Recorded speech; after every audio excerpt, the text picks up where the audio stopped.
daginn. Ég heiti Elís Svaðarsson, ég er 28 ára gamall stjórnmálafræðingur og meistaranemi í umhverfis- og auðlindafræði á Háskóla Íslands.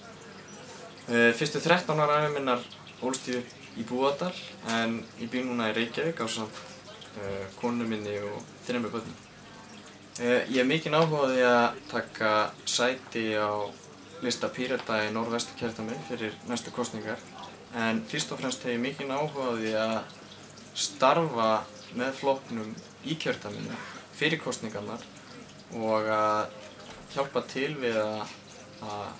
þá miklu vinnu sem í rauninni er framundan fyrir flokkinn við að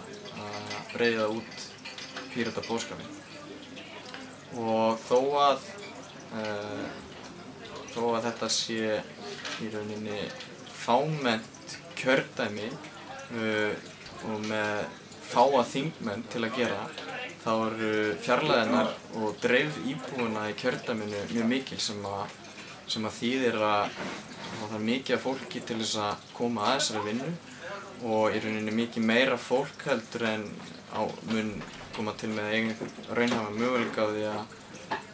á þingsæti eftir kosningar, og það verið voðalega gaman að fá að taka þátt í þessari vinnu og að hjálpa til við að ferðast kjördæmi og tala við kjósendur og að heyra hvað þeir hafa að segja og að leggja hönd á plóg í þessari vinnu sem er framöndan.